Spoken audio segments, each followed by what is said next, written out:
नमस्कार हरि प्रेमियों, माइंडफुल भक्ति चैनल में आपका स्वागत है। हरि प्रेमियों, कैसे हैं आप? उम्मीद है आप सब अच्छे होंगे। आइए आज का प्रसंग शुरू करते हैं। भक्ति के प्रभाव से विष्णुदत्त और राजा चोल का भगवान के पार्षद होना कैसे बताया गया है। हरि प्रेमियों, वीडियो को अंत तक जरूर देखना। अगर आप चैनल पर नए हैं तो प्लीज़ सब्सक्राइब करें और बेल आइकॉन जरूर दबाएं ताकि आप तक हमारे सारे नोटिफिकेशन पहुंचते रहे। हरि प्रेमियों, आइए जानते हैं। नारद जी कहते हैं, इस प्रकार विष्णु पार्षदों के वचन सुनकर धर्मदत्त ने कहा, प्राय सभी मनुष्य भक्तों का कष्ट दूर करने वाले श्री विष्णु की यज्ञ, दान, व्रत, कथा, सेवन तथा तपस्याओं के द्वारा विधि पूर्वक आराधना करते हैं। उन समस्त साधनों में कौन सा ऐसा साधन है जो भगवान विष्णु की प्रसन्नता को बढ़ाने वाला तथा उनके सामीप्य की प्राप्ति कराने वाला है। दोनों पार्षद अपने पूर्व जन्म की कथा कहने लगे। ब्राह्मण, पहले कांचीपुरी में चोल नामक एक चक्रवर्ती राजा हो गए हैं। उन्हीं के नाम पर उनके अधीन रहने वाले सभी देश चोल नाम से विख्यात हुए। राजा चोल जब इस भूमंडल का शासन करते थे, उस समय उनके राज्य में कोई भी मनुष्य दरिद्र, दुखी, पाप में मन लगाने वाला अथवा रोगी नहीं था। एक समय की बात है, राजा चोल अनंत शयन नामक तीर्थ में गए, जहाँ जगदीश्वर भगवान विष्णु ने योग निद्रा का आश्रय लेकर शयन किया था। वहां भगवान विष्णु के दिव्य विग्रह की राजा ने विधि पूर्वक पूजा की। दिव्य मणि, मुक्ता फल तथा स्वर्ण के बने हुए सुंदर पुष्पों से पूजन करके राजा ने साष्टांग प्रणाम किया।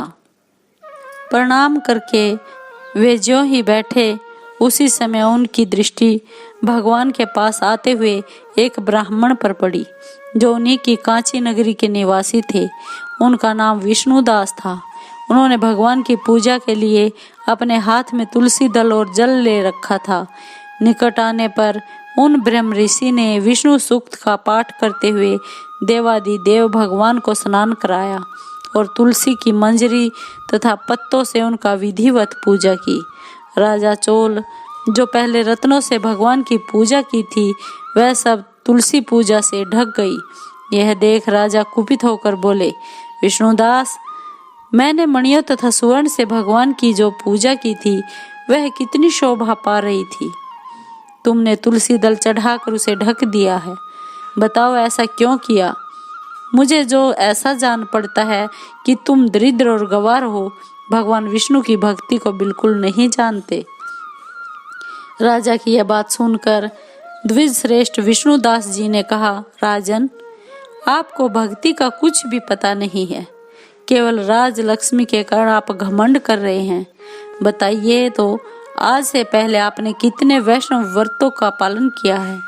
तब नृप श्रेष्ठ चोल ने हंसकर कहा, तुम तो दरिद्र और निर्धन हो। तुम्हारी भगवान विष्णु में भक्ति ही कितनी है। तुमने भगवान विष्णु को संतुष्ट करने वाला कोई भी यज्ञ और दान आदि नहीं किया और न पहले कभी कोई देव मंदिर ही बनवाया है। इतने पर भी तुम्हें अपनी भक्ति का इतना गर्व है। अच्छा, तो ये सभी ब्राह्मण मेरी बात सुन ले। भगवान विष्णु के दर्शन पहले मैं करता हूँ या यह ब्राह्मण? इस बात को आप सब लोग देखें, फिर हम दोनों में से किसकी भक्ति कैसी है यह सब लोग स्वतः जान लेंगे। ऐसा कहकर राजा अपने राजभवन को चले गए। वहां उन्होंने महर्षि मुद्गल को आचार्य बनाकर वैष्णव यज्ञ प्रारंभ किया।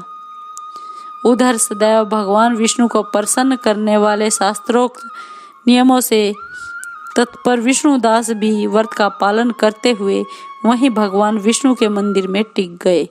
उन्होंने माघ और कार्तिक मास के उत्तम व्रत का अनुष्ठान, तुलसी वन की रक्षा, एकादशी को द्वादश अक्षर ओम नमो भगवते वासुदेवाय नमः मंत्र का जाप, नाच, गीत और मंगलमय आयोजना के साथ प्रतिदिन षोडशोपचार से भगवान विष्णु की पूजा आदि नियमों का आचरण किया। वे प्रतिदिन चलते फिरते और सोते सब समय भगवान विष्णु का स्मरण किया करते थे। उनकी दृष्टि सर्वत्र सम हो गई थी। वे सब प्राणियों के भीतर एकमात्र भगवान विष्णु को ही स्थित देखते थे। इस प्रकार राजा चोल और विष्णुदास दोनों ही भगवान लक्ष्मीपति की आराधना में संलग्न रहते थे।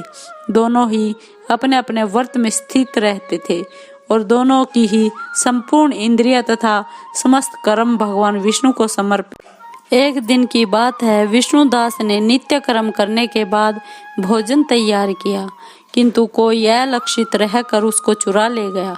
विष्णुदास ने देखा भोजन नहीं है, परंतु उन्होंने दोबारा भोजन नहीं बनाया, क्योंकि ऐसा करने पर सायंकाल की पूजा के लिए उन्हें अवकाश नहीं मिलता। अतः प्रतिदिन की नियम का भंग हो जाने का भय था।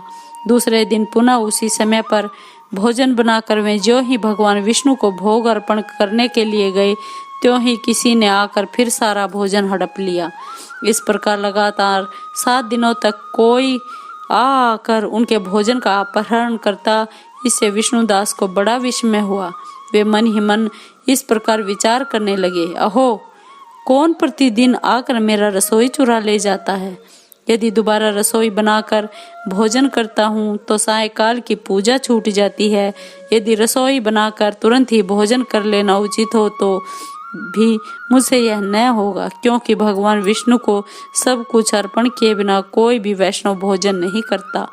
आज व्रत करते मुझे 7 दिन हो गए। इस प्रकार मैं व्रत में कब तक स्थिर रह सकता हूँ? अच्छा, आज मैं रसोई की भली भांति रक्षा करूंगा। ऐसा नियम करके भोजन बनाने के बाद वे कहीं छिप कर खड़े हो गए।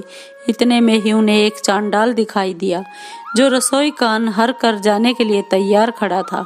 भूख के मारे उसका सारा शरीर दुर्बल हो गया था। मुख पर दीनता छा रही थी। शरीर में हाड़ और चाम के सिवा और कुछ शेष बचा ही नहीं था। उसे देखकर श्रेष्ठ ब्राह्मण विष्णुदास का हृदय करुणा से भर आया। उन्होंने भोजन चुराने वाले चांडाल की ओर देखकर कहा, भैया जरा ठहरो ठहरो, क्यों रूखा सूखा खाते हो? यह घी तो ले लो।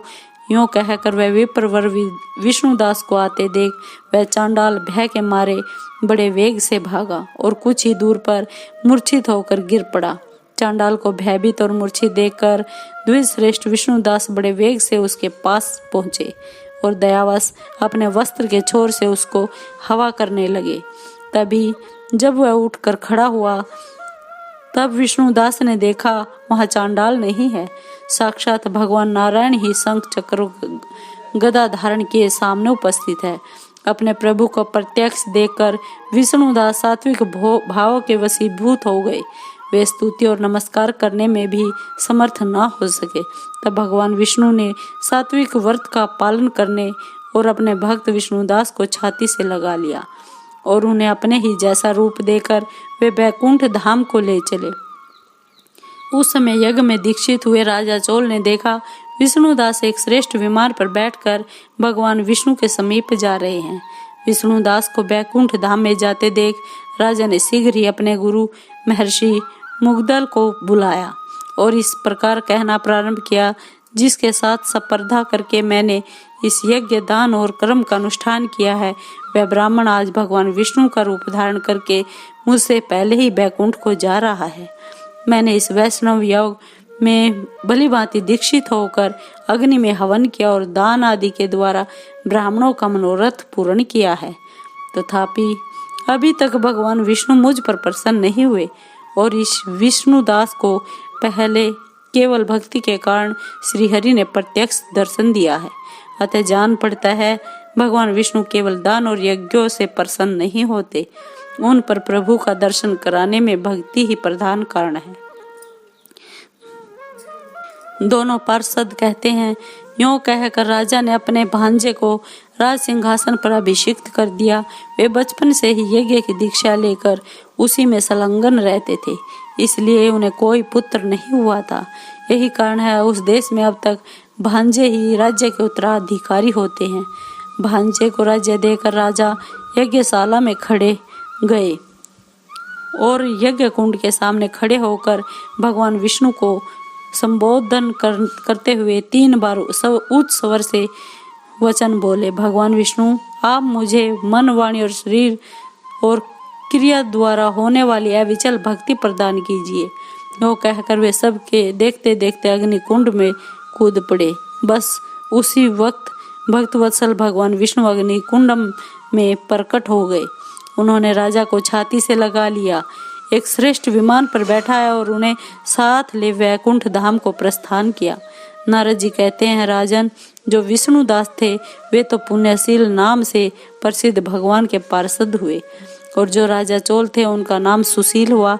इन दोनों को अपने ही समान रूप देकर भगवान लक्ष्मीपति ने अपना द्वारपाल बना लिया। हरि प्रेमियों, आपको ये वीडियो कैसी लगी? अगर आपको वीडियो अच्छी लगी हो तो लाइक कीजिए, शेयर कीजिए और सब्सक्राइब कीजिए। धन्यवाद।